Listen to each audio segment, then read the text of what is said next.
dirəşir mənə, ali təhsilli ginekoloq mənə dirəşir ki, analiz verməyə ehtiyac yoxdur, mənim analizlərim təmizdir, sən mənə əməliyyat elə. Mən də dirəşirəm, analiz verdirirəm, görürəm çıxır hepatit C, başqa ciddi problemlər çıxır. Deyirəm, bəs deyirdi, məndə heç nə yoxdur. Yəni, bax, həkimlərin də bu problemi var, onların sağalması da problemdir.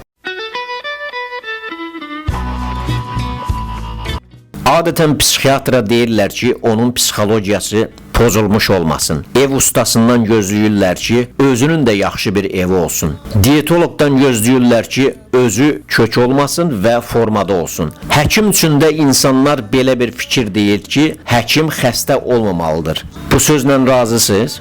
Həkim özü xəstələnə bilərmi? Bu həqiqətdir.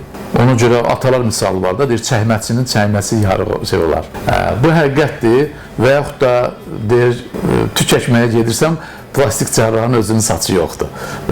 Və yaxud da əksinə, rinoplastikin yanına gedirsən, görürsən özünün burnunda problem var. Və yaxud da diyetologlar kök olur, bəli. Bunun səbəbi ondan ibarətdir ki, profesional həkim öz işini o qədər alıda olur ki, özünü unudur.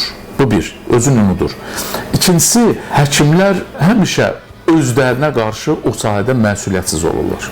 Məsələn, şəxsən bizə müraciət edən tibb işçisi oldusa, tibb işçisidirsə, biz artıq 2 qat təhlükəni görürük. Əgər deyirsə ki, mən tibb işçisiyəm, biz ondan daha 2 qat təhlükə gözləyirik və onun hər şeyinin bitdə protokola riayət etməyinə məcbur edirik ki, bunları verməlisən, bunları analizlər verməlisən. Bəlkə o birisine göz yumardım nəysə, amma buna göz yuma bilmərəm. Çünki mütləq o tibb işçisidə bir problem çıxacaq. Fəsad ola bilər. Ona görə, çünki məsuliyyətsizlikdən olacaq. Əşi bu antibiotiki vurmasam da olar, əşi bu analizi eləməsəm də olar, eləyirlər də. Dirəşir mənə, ali təhsilli ginekoloq mənə dirəşir ki, analiz verməyə ehtiyac yoxdur, mənim analizlərim təmizdir, sən mənə əməliyyat elə.